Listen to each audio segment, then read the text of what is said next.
വളരെ പെട്ടെന്നാണ് കിയാര അദ്വാനി മുൻനിര നായികാ ശ്രേണിയിലേക്ക് ഉയർന്നത്.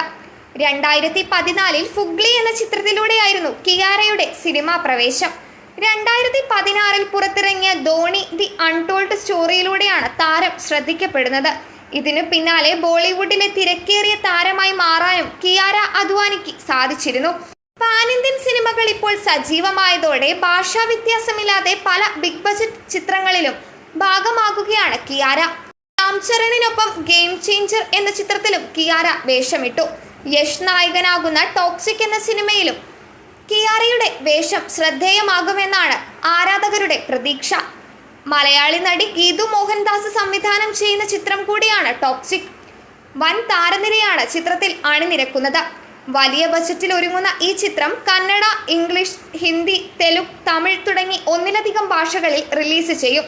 നയൻതാര, ഹുമ ഖുറേഷി, താര സുതാര്യ എന്നിവരും ടോക്സിക്കിൽ പ്രധാന കഥാപാത്രങ്ങളെ അവതരിപ്പിക്കുന്നുണ്ട്.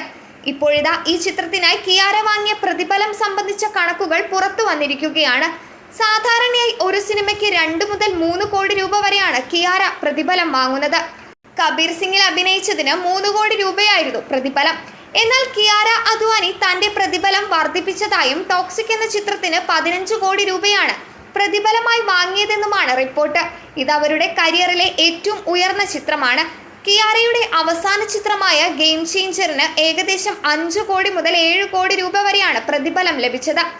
പ്രതിഫലം ഉയർത്തിയതോടെ ദീപിക പദുക്കോൺ, പ്രിയങ്ക ചോപ്ര തുടങ്ങിയ താരങ്ങൾക്ക് തൊട്ടു പിന്നാലെ എത്തിയിരിക്കുകയാണ് കിയാര. ആലിയ ഭട്ട്, ശ്രദ്ധ കപൂർ എന്നിവരെയാണ് കിയാര മറികടന്നിരിക്കുന്നത്. 2023 നടൻ സിദ്ധാർത്ഥ് മൽഹോത്രയെ കിയാര വിവാഹം ചെയ്തിരുന്നു. അടുത്തിടെ താൻ ഗർഭിണിയാണ് എന്നും ജീവിതത്തിലെ വിലപ്പെട്ട സമ്മാനത്തിനായി കാത്തിരിക്കുകയാണെന്നും കിയാര വെളിപ്പെടുത്തിയിരുന്നു. ടോക്സിക് എന്ന സിനിമയ്ക്ക് ശേഷം വാർ 2 എന്ന ചിത്രം കൂടി കിയാര അദ്വാനി കമ്മിറ്റ് ചെയ്തിട്ടുണ്ട്. അഭിനയ ജീവിതത്തിലൂടെ വലിയ ആസ്തി താരം സമ്പാദിച്ചു കഴിഞ്ഞു. 40 കോടി രൂപയാണ് താരത്തിന്റെ ആകെ ആസ്തി. 2024 കണക്കാണിത്.